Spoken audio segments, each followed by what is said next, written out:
Okay, the issue with Bart with fishing is mercury. Okay. If he was talking about that, he's got a point. Yes, but even that, it's only the large fish which are a problem. The small coastal fish around have a mercury to selenium ratio, which is very, very low, and so they have low selenium to to basically and higher selenium and lower mercury. It's only fish like the swordfish, sharks, and all that have got higher levels of mercury and lower levels of selenium.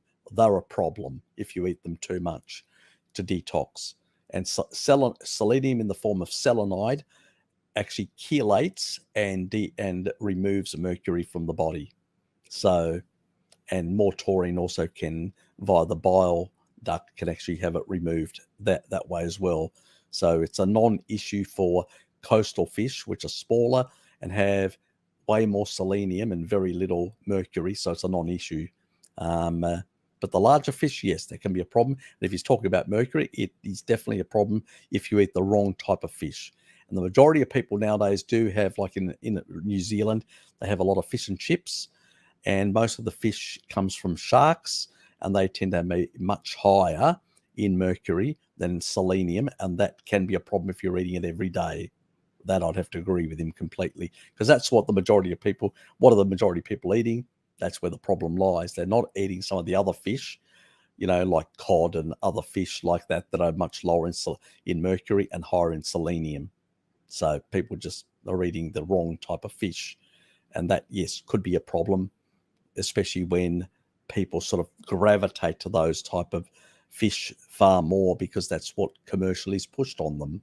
So it depends, but you still have to nuance that in that regard. But yeah, if he's talking about mercury, yeah, it's definitely a problem. And it's probably a bigger problem in the northern hemisphere than the southern hemisphere. There's much more contamination in the northern hemisphere than in the southern hemisphere.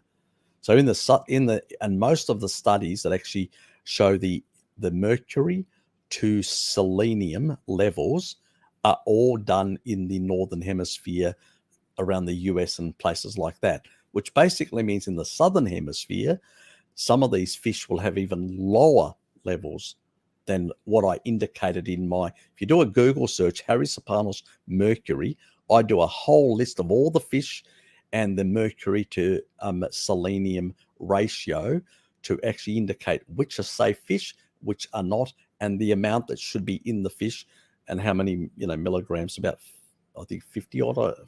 It's a while now, I haven't looked at it, but there are specific fish which are fine. You can have in larger amounts. Other fish, you got to limit it, which is another problem. And that's more to do with contamination in our modern world, which is a problem, unfortunately.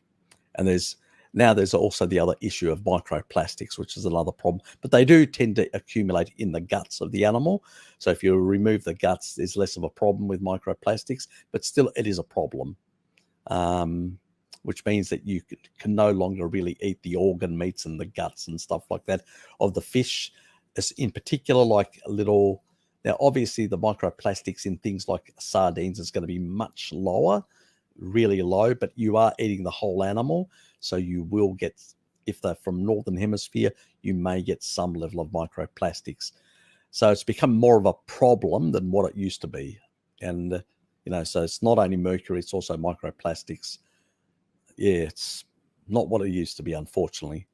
So it is annoying, but it is what it is. In the modern world, we've really caused we're more concerned about carbon in the atmosphere, which provides greening of the planet, rather than the contaminants, the real environmental pollution, which is all the crap that we've thrown into the oceans and elsewhere in our river systems. That's the sort of stuff we should be focusing on, not carbon in the atmosphere.